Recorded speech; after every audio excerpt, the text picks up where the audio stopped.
Doctor Farrukh, बातचीत हो रही है कि पीटीआई दूसरी जमातों से मुज़ाकरात करे। Does it make any sense कि वो मुज़ाकरात करें दूसरी पार्टीज के साथ? देखिए सलमा, शहरयार आफरीदी साहब ने, मैं समझता हूँ, 100% दुरुस्त बात की है। एक तो हमारी जितनी भी सियासी जमातें हैं उसके अंदर हुक्मरानी सिर्फ एक शख्स की होती है।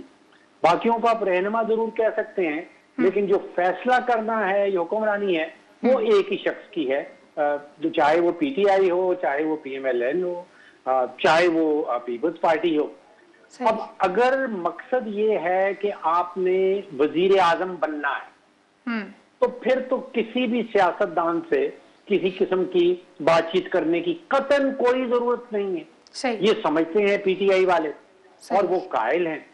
अच्छा, दूसरी तरफ ये देखिए कि जो तरीका कार है सियासत का, वो एक पीटीआई का बहुत ही कामयाब और मखसूस तरीका कार है। सही। उसमें यह है कि सिर्फ बानी पीटीआई जो हैं वो ईमानदार हैं, बाकी सारे के सारे सियासतदान चोर हैं, डाकू हैं, बेईमान हैं। अब आप ये उनको कह रहे हैं कि आप तो ईमानदार हैं, अब आप जाके बेईमान और चोर डाकुओं से जाके आप अपनी बातचीत शुरू कर दें। इसका मतलब तो ये है कि आप बानी पीटीआई को ये मशवरा दे रहे हैं कि वो अपनी सियासत की बुनियाद को खुद ही आग लगा दें, वो अपनी सियासत की बुनियाद को तबाह बर्बाद कर दें।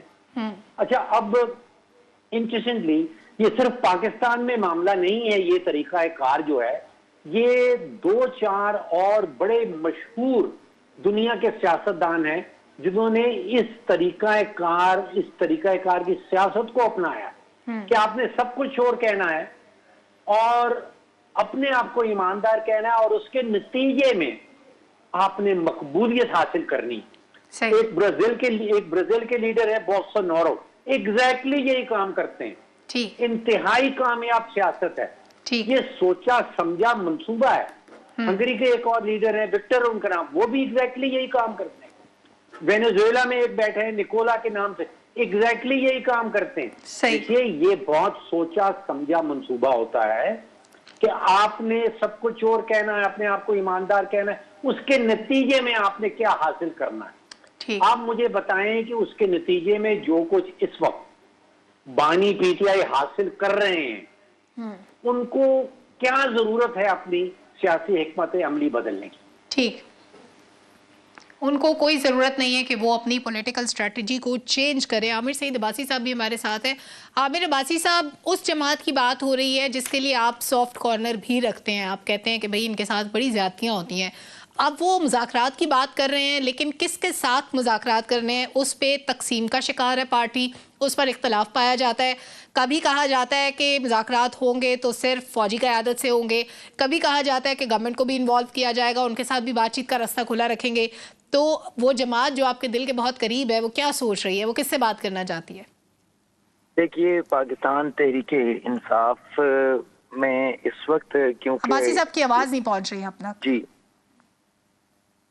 आप सुन रहे हैं? जी बोलिए। जी, अच्छा, मैं ये अर्ज कर रहा हूँ कि पाकिस्तान तहरीके इंसाफ को इस वक्त बहुत ज़्यादा, क्योंकि आप अगर उनके साथ जो रवैया रखा गया गुज़िश्ता 10 माह के दौरान, अगर आप उसको देखें, जिस तरीके से उनकी जो मरकजी क़यादत है वो तो जेल में है, जो उनकी दूसरे दर्जे की क़यादत है वो या तो पार्टी छोड़ चुकी है या उसे मजबूर किया गया कि वो पार्टी छोड़ दें, वो छोड़ चुके हैं।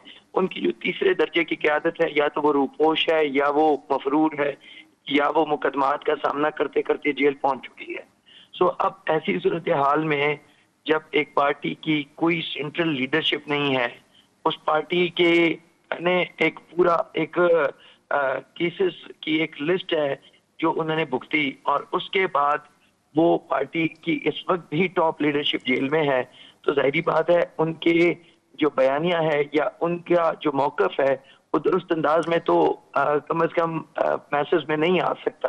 उसके लिए तो बहुत सी मिस अंडरस्टैंडिंग्स हैं और आमिर अब्बासी साहब, वैसे वो जेलों वाला फेज गुजर चुका है, जो पार्टी रहनुमा बाहर है इस वक्त और जो सियासी कारकुन है पीटीआई का, वो मायूस है। वो कहते हैं कि हमारी जमात को हाईजैक किया जा रहा है, हमारी जगह नहीं बची अब पार्टी में।